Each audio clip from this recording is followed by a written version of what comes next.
Hello, tubers. This is Pat Jordan coming to you from the Grain Ghetto in Illinois. Face it, the experts are idiots or paid psyop agents.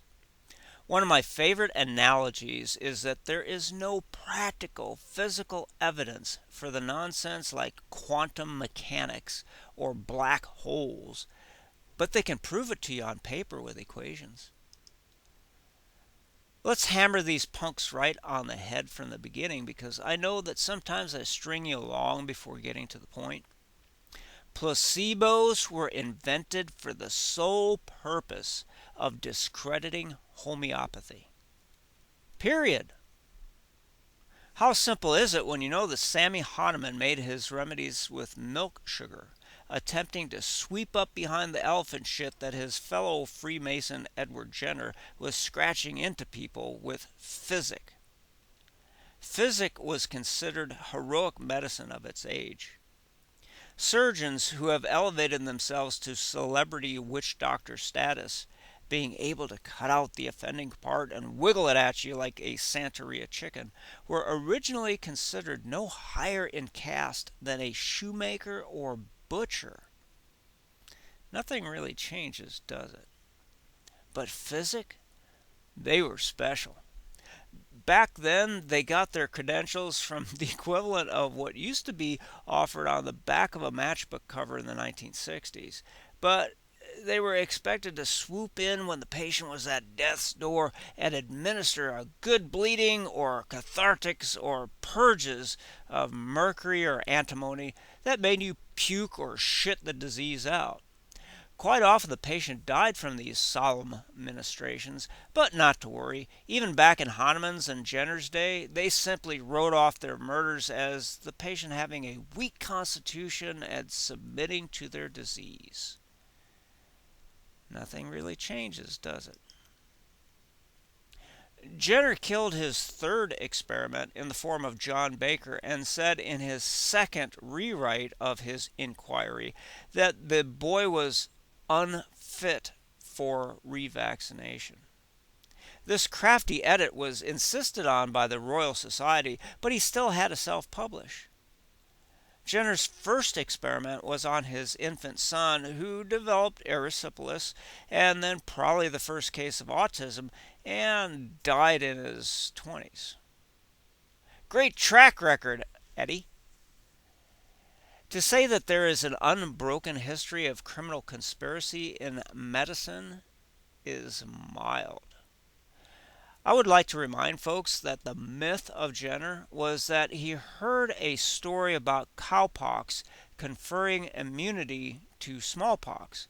So, with little effort and no science whatsoever, he dug deep into his own anus to birth a theory that smallpox was really a disease called greasy heels on horses that was transferred to cows, thus becoming cowpox, and then made its way to mankind as smallpox somehow. And then something magic happens.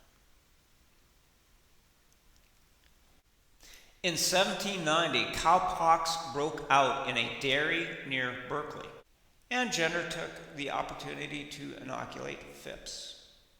Then his inquiries were stopped until 1798, when horse grease broke out at a neighboring farm, and John Baker was inoculated and died.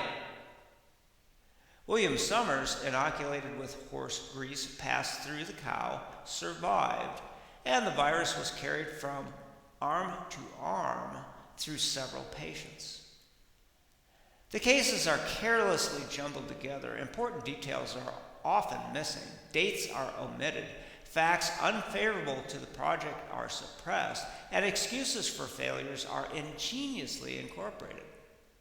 All that the inquiry contained was known to dairymaids and farriers, with the exception of the doctrine of spurious cowpox and certain speculative comments.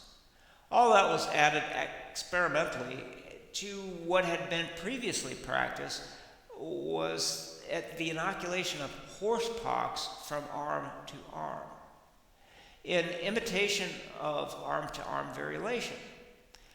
Up to the year 1796, Jenner had simply collected notes of a few cases of milkers and others who had either horsepox or cowpox and had resisted inoculation with smallpox. And Fosbuck tells us that up to this date, he was not burdened with work.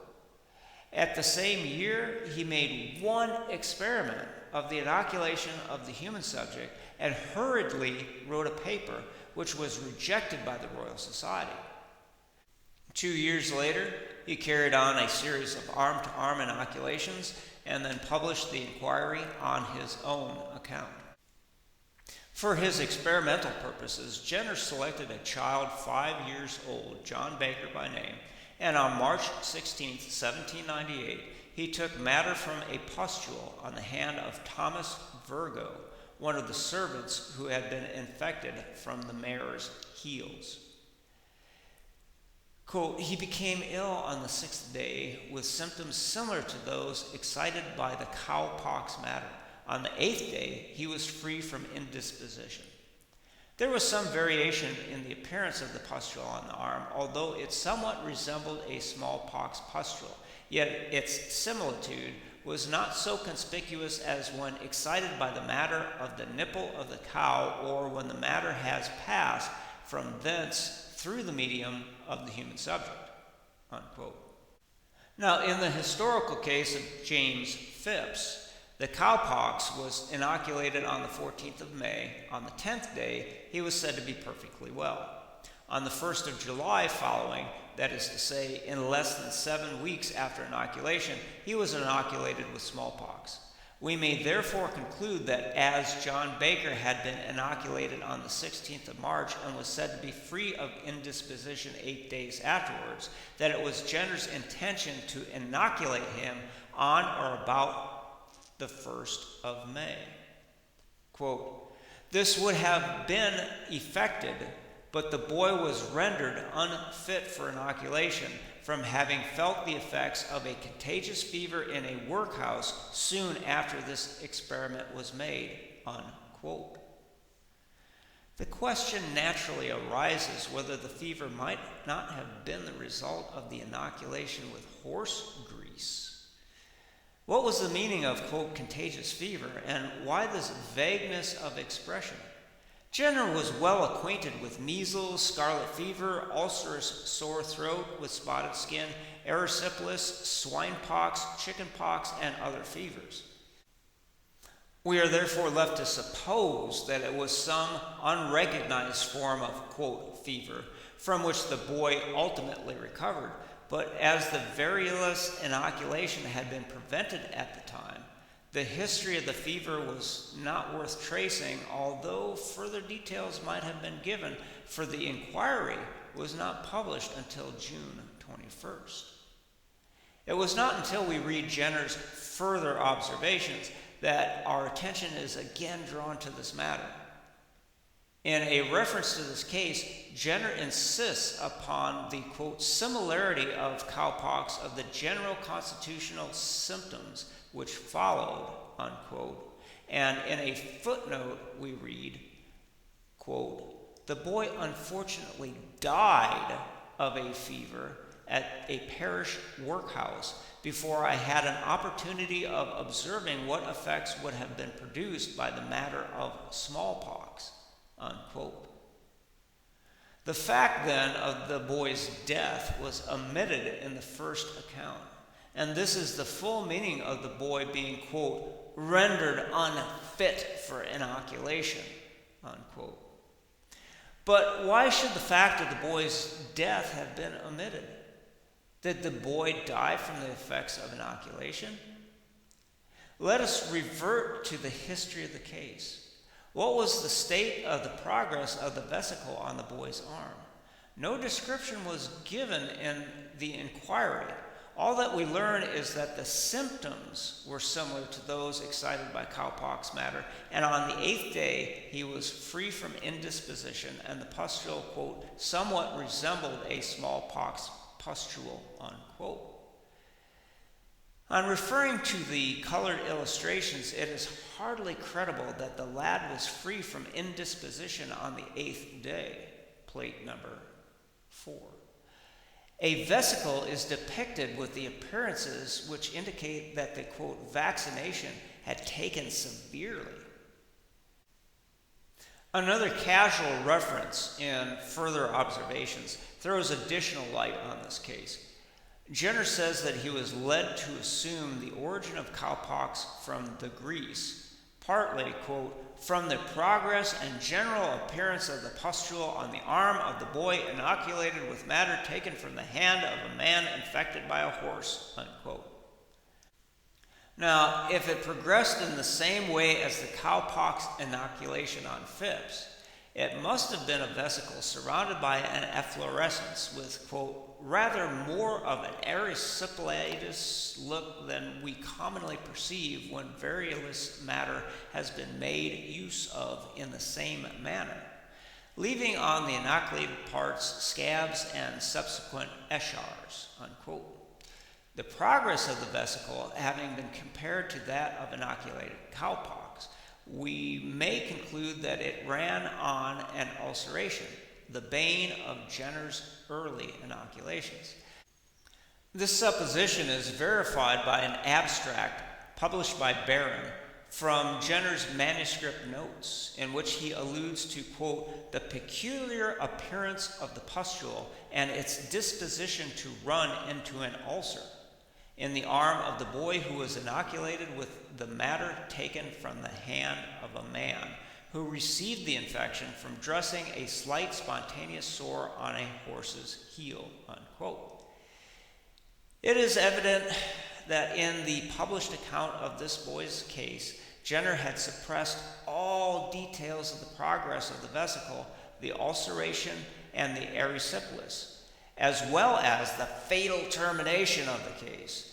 And he inserted instead that, quote, on the 8th day he was free from indisposition, unquote, but, quote, was rendered unfit for inoculation from having felt the effects of a contagious fever, unquote.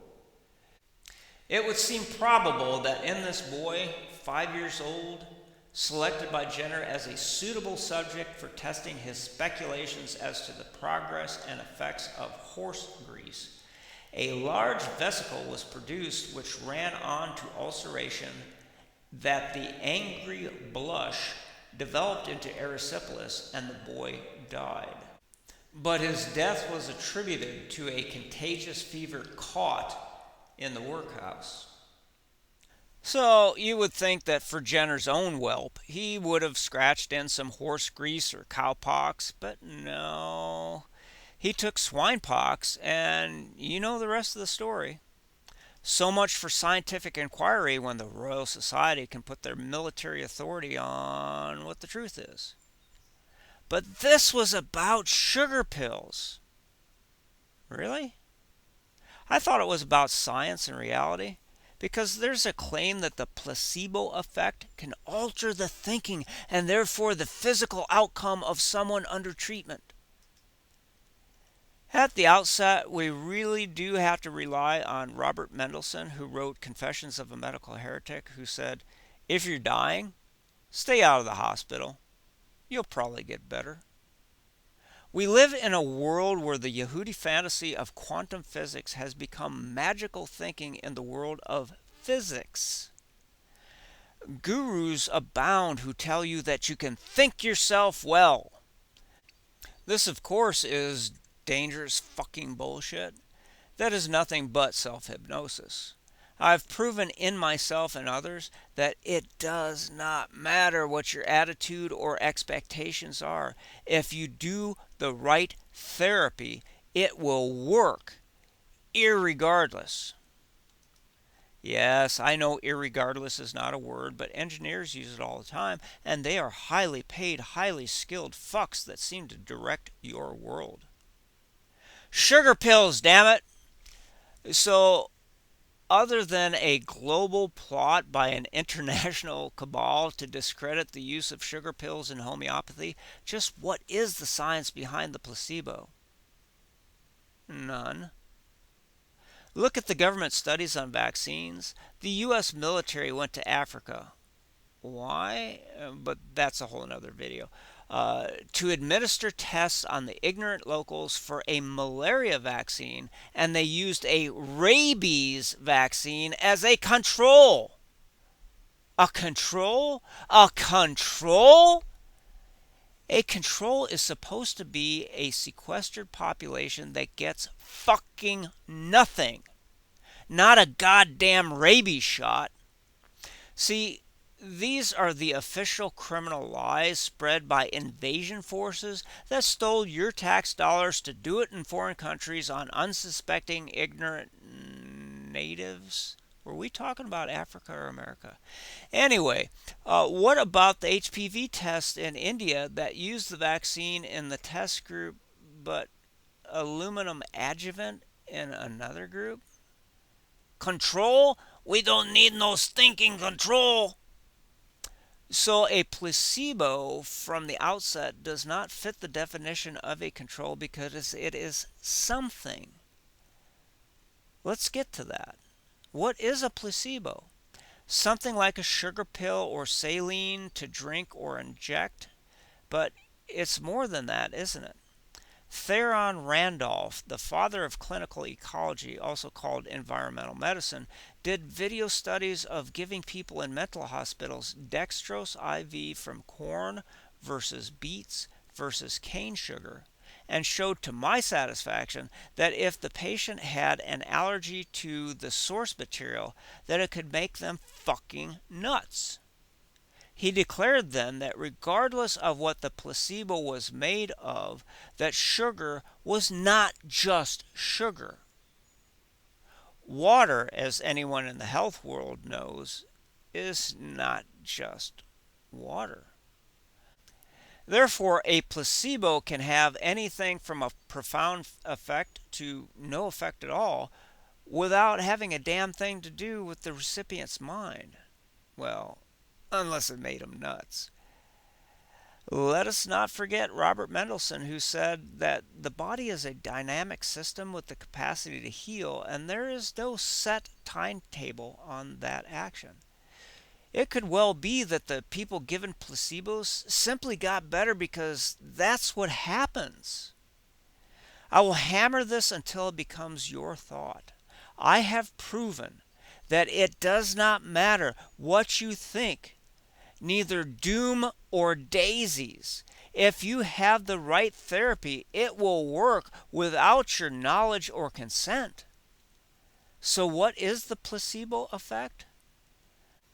Another deflection, deception, and rewrite of what pretends to be science to discredit homeopathy, because after all, there are those who claim that the little sugary pills simply carry an ethereal energetic imprint.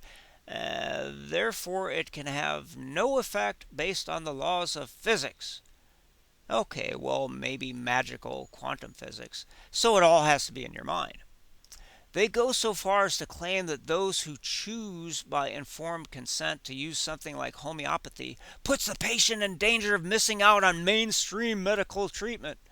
Of course, if you look at the death rolls of hundreds of thousands who are killed by doctors every year, then any bookie giving you Vegas odds would put their money on anything but mainstream medicine.